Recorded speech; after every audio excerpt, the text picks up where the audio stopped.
Hello, कसे आहात तुम्ही? आय होप सर्व ठीक असाल, मजेत असाल आणि सुखरूप असाल. मी पण खूप छान आहे, हॅपी आहे. तर सर्वांना ना, तर वटसावित्रीच्या खूप खूप शुभेच्छा. अ, माझी तर वटसावित्री ही अशीच गेली कारण की आपल्या मंथली प्रॉब्लेममुळे ना, त्याच्यामुळे माझा पूर्ण प्लॅन चौपट झालेला. तर काही हरकत नाही, आता जे झालं ते झालं कारण की हे आपल्या हातचं नाही, हे सर्वांनाच माहीत आहे. तर असो, तर व्हिडिओ ना मी दुसऱ्या टॉपिकवरून आता बनवणार आहे. तर तुमच्याशी शेअर करणार आहे जे रूल्स मी फॉलो करते.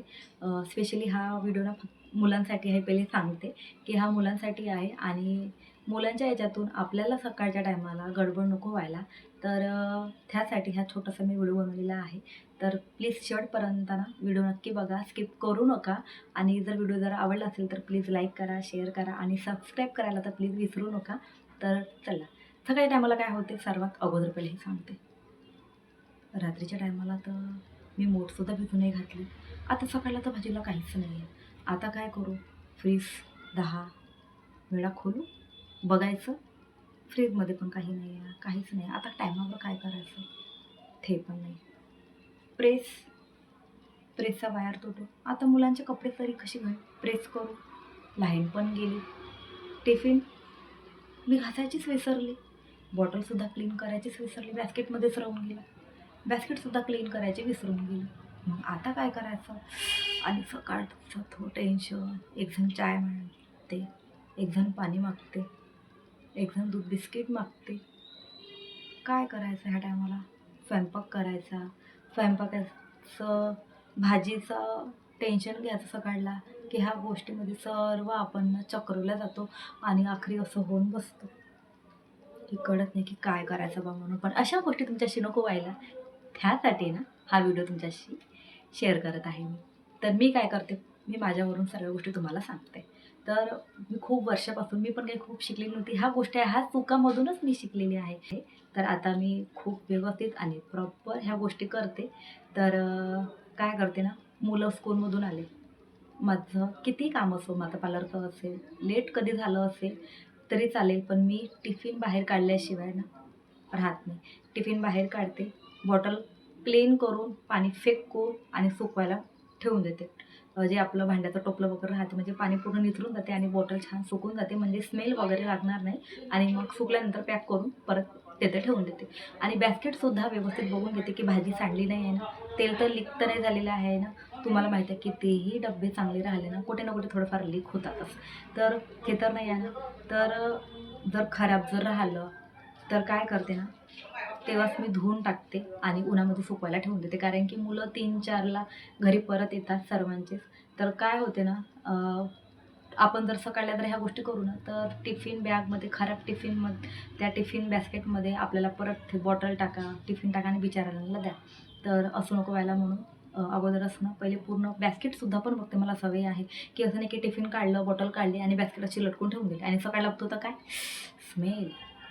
तर त्यासाठी ना अगोदर पूर्ण छान धुधा करून छान उन्हात सुकवून देते. आणि मग काय आहे ते 7-8 वाजले, मुलांचा अभ्यास वगैरे झाला, तेव्हाच पूर्ण पिरियड वगैरे भरून घेते. कारण की ना, आता मोठे मुलं तर स्वतःच्या हाताने भरतात, पण जेव्हा माझी मुलं छोटे होते, आता दोन्ही मुलं मी त्यांना सवय लावलेली आहे. तर प्रॉपर आपलं सर्व गोष्टी त्यांनी आपल्या हाताने करतात. एक 10 वर्षाचा आहे, एक 14 वर्षाचा आहे. तर जो 10 वर्षाचा आहे ना, कम से कम त्याला 2 वर्ष झाले, म्हणजे तो 8-9 वर्षाचा होता तेव्हापासूनच मी त्याला सवय लावली, की स्वतःचे पिरियड भरायचे, कंपास चेक करायचा, इरेजर पेन्सिल आहे की नाही म्हणून. पण जेव्हा छोटे होते ना, तर रात्रीच मी त्यांचं पूर्ण भरून वगैरे ठेवायची, पिरियड भरून ठेवायची. आणि त्यांचा छोट्या मुलांचा पहिली गोष्ट ना कंपास, इरेजर, पेन्सिल चेक करायचा. ताकी त्यांनी स्कूलमध्ये गेल्यावर ना कंपास खोलल्यावर मम्मीनं मला पेन्सिलच नाही दिली, मम्मीने मला इरेजर नाही दिली. आणि आपल्याला पण घरी मग नंतर सकाळच्या टायमाला मुलं गेल्यानंतर मी असतं माझ्या मुलाला पेन्सिलच नाही दिली, इरेजर नाही दिलं, शॉर्पनर तर घरीच विसरला, मी तर माझ्या हाताने घरीच राहून गेलं.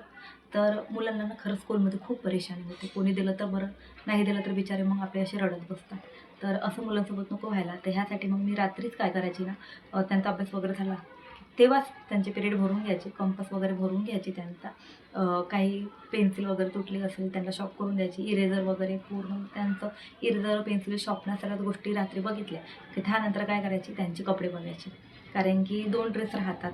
जो धुतलेला आहे त्याला प्रेस करून ठेवायचा. कारण की किती म्हटले ना तर चिरमडून वगैरे जातात ना, मुलालासुद्धा घालून असं पाठवायलासुद्धा व्यवस्थित वाटत नाही. आणि स्कूलमध्ये कसं राहते की मुलांना टॉप टिप पाठवणे आणि मुलांनासुद्धा खरंच खूप छान वाटते. आपण त्यांना जेवढं चांगलं नीटनेटकं पाठवू ना तर तेवढंच खरंच म्हणजे मॅडम लोकंसुद्धा त्यांना खूप छान वाटते की आपले स्टुडंट खूप छान येतात.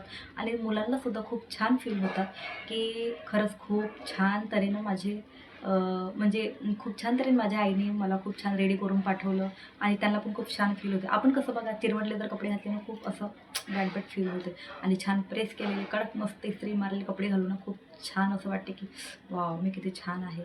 आणि मुलांना पण खूप छान वाटते, हां मी गुड बॉय आहे, माझी मम्मी मला खूप छान तऱ्हेने पाठवते, मी खूप छान राहते, माझे शूज पॉलिश, माझे कपडे प्रेस क्लीन करून राहते. तर तसं शर्टसुद्धा जर मुलांना जर ना डाग वगैरे पडून राहिला ना तर मी आल्यानंतर काय करते, भिजू घालून ठेवते. पहिले तर सर्वात अगोदर ना कपडे त्यांना सुकवायला लावते, त्यांना टांगवायला लावते, म्हणजे उन्हाने ते कपडे सुकून जाते. स्मेल भरले कपडे मी कधीही पण डायरेक्ट येता आणून ठेवत नाही. कारण की माझ्या पार्लरचा जो पंखा आहे ना तो जास्त वेळ सुरू राहत नाही. कस्टमर जर राहिले तर सुरू राहते. कारण की आता मला 4 आणि मी इथेच लटकू शकते मुलांचे कपडे. हॉलमध्ये काही जागा नाही आहे तर मी इथेच ठेवते. तर त्यामुळे ना पहिले मी बाहेरच उन्हामध्ये त्यांना सुकवायला लावते. कारण की जे काही स्मेल वगैरे असेल घामाची वगैरे ते निघून जाते. आणि जर डागाचा जर शर्ट वगैरे असेल ना ते पहिले निरम्यामध्ये टाकते आणि पहिले त्याला धुवून घेते एखादी तासानंतर. तर म्हणून मी डागाचे वगैरे कपडे पण मुलांना कधी असं घालून वगैरे पाठवत नाही.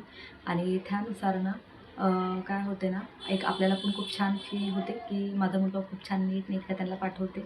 आणि जे आजूबाजूचे पण राहते ना कोणी जर उभे राहणारे, आपण व्हॅनजवळ मुलांना सोडतो, वाव किती छान ताई आपल्या मुलाला रेडी करून पाठवते. तर टॉप टिप बिलकुल. आणि आपल्याला पण खूप छान वाटते.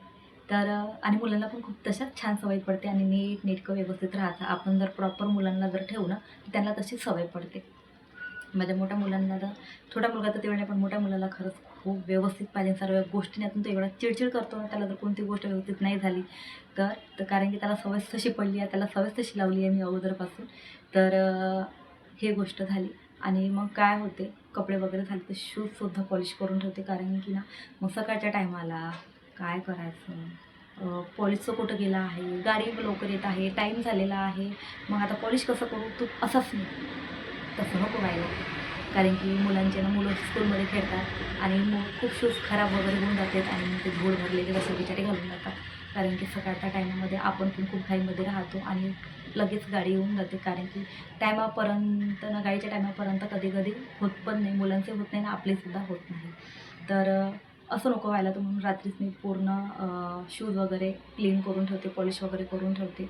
ड्रेस जर धुतला असेल त्याला पूर्ण छान प्रेस पण करून ठेवते. कारण की सकाळच्या टायमाला ना असं नको व्हायला की प्रेस करता करता लाईन गेली, आता काय करायचं, शर्ट झालं पॅन्ट राहिला, पॅन्ट झालं तर शर्ट राहिलं. तर असं नको व्हायला म्हणून मी रात्री छान मस्त प्रेस करून ठेवते आणि छान मस्त हँगरमध्ये छान कपडे लटकून ठेवते. कपडे लटकून ठेवते, सॉक्स काढून ठेवते. आणि म्हणजे सकाळला ना मला कोणती गडबड नको. आणि झोपाच्या टायमाला एकदा भाजीचं चेक करून घेते की मुलांना सकाळला कोणती भाजी द्यायची आहे.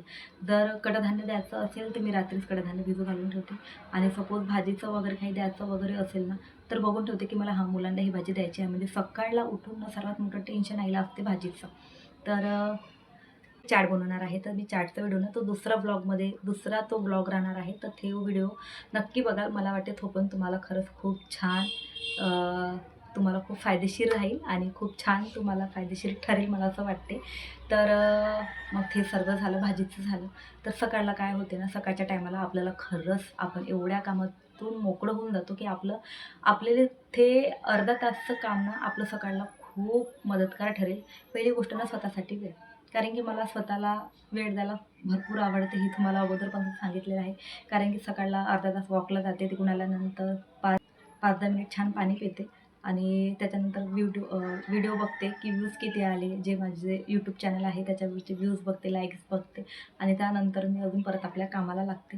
म्हणजे सकाळला ना एवढ्या जर गोष्टी जर होऊन राहिल्या ना तर प्रेसचं, शूजचं, टिफिन क्लीन करायचं, अजून भाजीचं काय करू, सर्वात मोठा किचनचा प्रश्न पडतो. किचनमध्ये गेल्यानंतर तिथंच आपले 10-15 मिनटं वेस्ट होऊन जाते की काय करू. म्हणजे एवढ्या गोष्टीपासून ना आपला छुटकारा होतो. म्हणजे सकाळी मस्त निवांतपणे आपलं पूर्ण आपल्या स्वतःला वेळ द्या, टाईम द्या आणि स्वतःचं व्यवस्थित झाल्यानंतर आपण प्रत्येकाला छान आपल्याला सकाळला पण चिडचिड होणार नाही.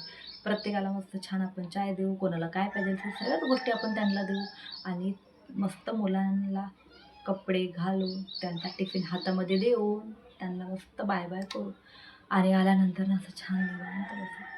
पण जेवढी घाई ह्या गोष्टीने होणार नाही ना, तुम्ही ह्या गोष्टी सकाळला कराल ना, तर असं झाल्याशिवाय राहणार नाही आणि थकून जाल की बापरे किती गडबड होते. पण ह्या छोट्या छोट्या गोष्टी तुम्ही रात्री करून ठेवल्या ना, तर मला तर असं वाटते की खरंच म्हणजे कारण की मला ह्या गोष्टी होत नाही सकाळला. बस मस्त मी निवांतपणे येते, मस्त थोडी बसते, पाणी वगैरे पिते आणि छान आरामशीर मस्त कामाला लागते. आणि मुलांना पण शाळेमध्ये स्कूलमधून गेल्यानंतर त्यांना शिव्या खायचं काम नाही. माझे प्रेस खराब आहे, माझे ड्रेस खराब आहे, माझे शूज खराब आहे, माझ्या कंपासमध्ये पेन्सिल नाही आहे, मी पिरियड विसरलो, असं काही सोबतसुद्धा होत नाही. आणि आपण पण हॅपी आणि मुलं पण हॅपी. तर चला, ह्या व्हिडिओ ना जर तुम्हाला आवडला असेल ना, तर प्लीज लाईक करा, शेअर करा आणि सबस्क्राईब करायला तर प्लीज विसरू नका. आणि मला असं वाटेल की ह्या छोट्या छोट्या गोष्टीतून तुम्हाला खरंच खूप फायदेशीर ठरेल आणि जे जर आई नवीन असेल ना, तर तिला तर खूप फायदेशीर ठरेल. तर चला, आता पुन्हा दुसऱ्या ब्लॉगमध्ये भेटू आपण. तोपर्यंत सर्वांना बाय.